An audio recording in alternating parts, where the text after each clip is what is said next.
There comes a time in a man's life when someone calls him to grow beyond the edges of himself.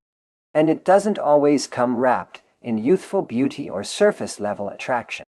Sometimes it comes in the form of a woman who has walked through more storms than he has dreamed. A woman whose presence doesn't ask for attention, it commands it. That's how it begins. You think it's curiosity, maybe even desire, but you soon realize it's something deeper, something spiritual. When his soul starts belonging to an older woman, he can't help but do something that shocks even himself. He begins to surrender, not to her but to truth. You see, she doesn't chase. She doesn't beg. She just exists, fully, unapologetically. She has mastered the art of being, and that mastery is magnetic to a man who's still searching for himself.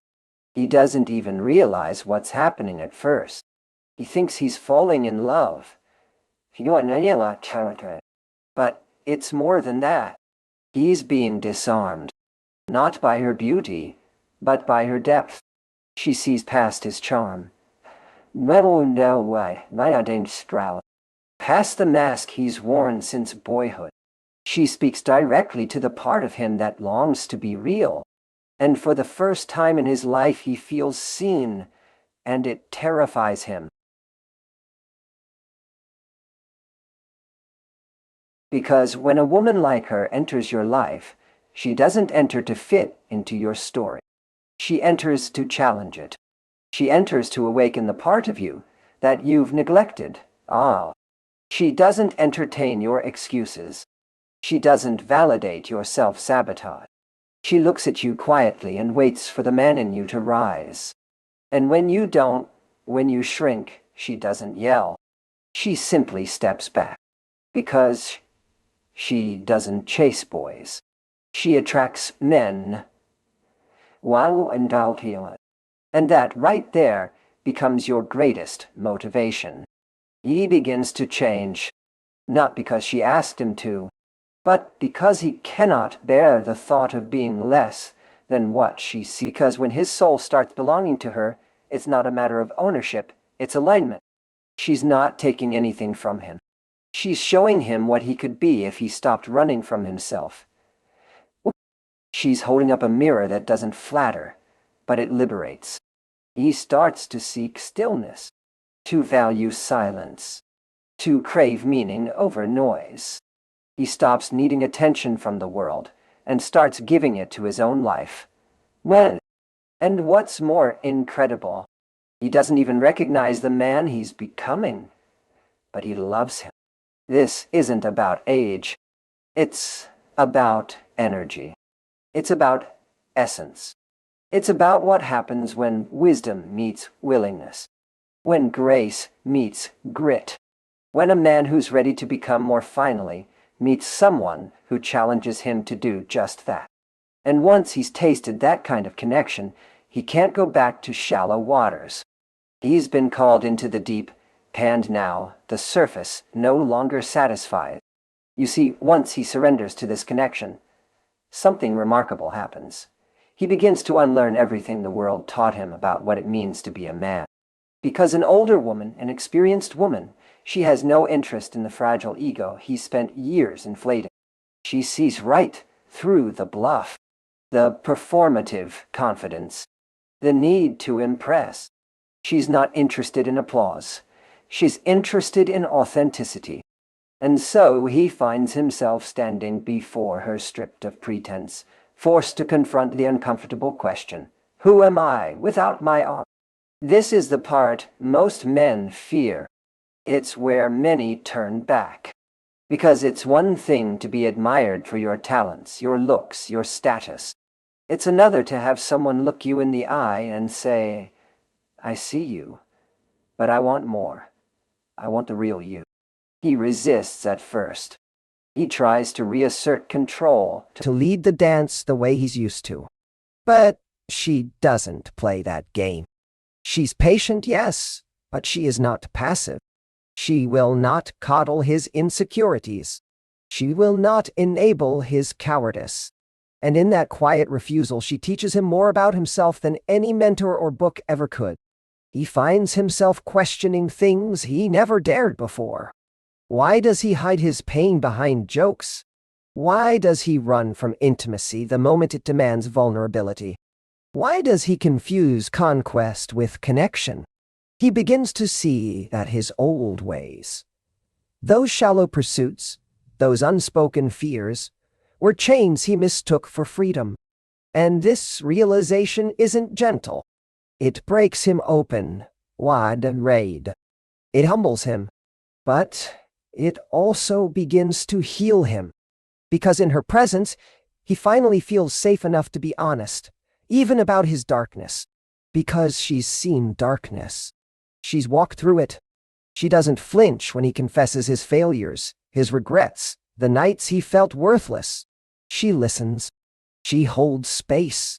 She challenges him to do better, not out of judgment, but because she knows he can. And that simple belief, that unshakable faith in his potential, it changes him. He starts wanting to be the man she sees in him. Not because he needs her approval, but because he finally understands he's capable of it. And this is the irony. The world told him that giving himself to a woman, truly surrendering, was weakness. But he learns here that it is the ultimate act of strength. To let someone see you. To risk rejection. To be vulnerable enough to love without condition or guarantee. He realizes that surrender isn't submission. It's partnership. It's trust. It's knowing that if he can be fully himself, flaws and all, and still be chosen, it means he's finally worthy of being loved for real. And so he begins to change his life in quiet, profound ways. He stops chasing validation from people who don't matter. He starts showing up for the people who do. He listens more, reacts less. He becomes more intentional with his words, knowing they can wound or heal. He starts seeking wisdom instead of cheap thrills. He learns to be present, to really see, to really feel. And in doing so, he discovers a depth in himself he didn't know existed. A depth she recognized the moment she met him. Because that's the truth about a woman like her. She doesn't want to possess you. She wants to awaken you. And when you finally open your eyes, you realize you can never go back to sleep. By now, he's no longer the man who first met her. That version of him, half aware, half awake, is long gone. The man who stands in his place is forged through fire, through late-night conversations that unraveled his lies, through mornings spent in silent reflection instead of mindless scrolling, through moments when he wanted to run, but chose instead to stay. When his soul starts belonging to an older woman, he doesn't just fall in love, he evolves. Not because she demands it, but because he begins to see himself differently in her presence. Through her, he starts to believe in his own power. Not power over others, but power over himself. You see, she never asked him to change. She never handed him a checklist of things to improve. She simply held space for the man he could be, and he rose into it. That's what makes her love so transformational. It's not transactional. It's not built on ego. It's built on essence, on truth. And truth has a weight. It presses down on all that is false, forcing him to shed what no longer fits. His need to be the loudest in the room, his fear of looking weak, his hunger for attention over connection. One by one, those old skins fall away. He finds himself showing up in ways that surprise even him. He listens, not just to respond, but to understand. He creates, not for clout or competition, but for the joy of bringing something real into the world. He speaks, not to be impressive, but to be honest. And he loves, not to possess, but to uplift. And here's the thing.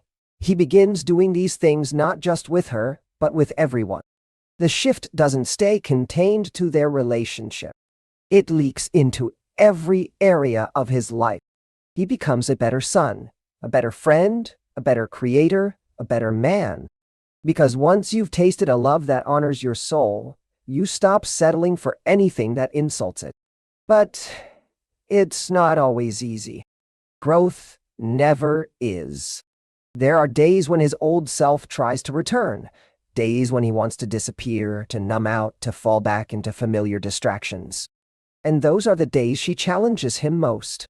Not by criticizing, not by lecturing, but by reminding him, with her presence alone, of who he's becoming. That's the power of a woman who knows herself. She doesn't raise her voice, she raises your standards. And in doing so, she invites you to meet yourself at your highest level. And so, he rises, slowly, stubbornly, beautifully. He begins to walk differently, not with arrogance, but with purpose. He carries himself with quiet confidence because he no longer needs to prove anything. He holds space for others because he's finally held space for himself. He knows how to lead not from control but from compassion. And he becomes the kind of man other men look at and think there's something different about him. They can't quite name it, but he knows. It's clarity. It's depth. It's presence. It's the mark left by a woman who demanded nothing, but inspired everything. Because when your soul begins to belong to someone who sees you, truly sees you, you can't help but become who you were always meant to be. And then one day he realizes this connection was never meant to simply romance him. It was meant to rewrite him. It was a sacred appointment, a divine detour, a moment carved out in time where he collided with someone who reflected back a truth so rare, so unsettling, so liberating, that he could never go back to the man he was before. That's the thing about soulful connection. It doesn't just add to your life, it rearranges it. It clears out what's false. It expands what's real. It leaves a mark not on your skin, but on your character. The world still sees them and raises an eyebrow. Why her? Why not someone younger, easier, more predictable? But that's the thing. He didn't choose her from logic. His soul was drawn to her because she carried the medicine he needed. She didn't sugarcoat. She didn't flatter. She didn't conform. She reflected. She invited. She revealed. She became a mirror, not of who he was, but who he could be. And once a man sees that reflection, he can't help but rise to meet it. Because now he knows better. And when a man truly knows better, he can't unknow it. He can't go back to average. He can't go back to noise. He can't go back to sleeping with strangers and calling it connection. He's tasted something real. And it changed everything. He begins to honor her in quiet, sacred ways, not just with words, but with action, with how he treats others, with how he moves through the world, with the way he listens when someone's in pain, or how he holds his ground when fear tries to make him small again. He honors her by becoming the man her love made possible. He honors her by refusing to stay shallow, by going deeper, with everything, with himself, with others, with life. And that is the kind of love that lives on. Even if the seasons change, even if the relationship transforms, even if they part ways someday, her imprint remains, like an echo in his bones. You see, the world is full of fleeting love, surface-level attention, loud passion that fizzles fast. But the love of a woman who has done her own inner work, who meets you with wisdom, not wounds, that love carves you. It costs you. It asks for the part of you that's still hiding. It doesn't just fall into your life, it builds your life. And that's why he can't help but walk differently. Why he starts speaking with more weight. Why he no longer needs to be liked by everyone. Because he's been seen by someone who mattered. And that kind of seeing doesn't need applause. It needs stewardship. So he becomes a keeper of that flame, a protector of the sacred. He starts mentoring younger men, not with ego, but with empathy. He speaks of love not as possession, but as transformation. And when asked how he became this way, how he learned to carry himself with such centered grace, he smiles. He doesn't always say her name, but she's in every word, in every step, in every pause before he speaks truth instead of noise. She's there, not as a memory, but as a frequency, a rhythm his soul now dances to, because that's what happens when your soul starts belonging to a woman like her. You don't just fall in love. You rise into love. You don't just gain a partner. You gain a compass, a mirror, a catalyst. And when she's gone, or when the season shifts, you don't grieve the loss. You honor the lesson. Because she didn't complete you. She called you to complete yourself. And now that you've become that man, you carry her with you everywhere. Not as burden, but as blessing. So when his soul starts belonging to an older woman, he can't help but do this. He becomes a man that remembers her with his integrity, reflects her with his actions, and repays her with his legacy.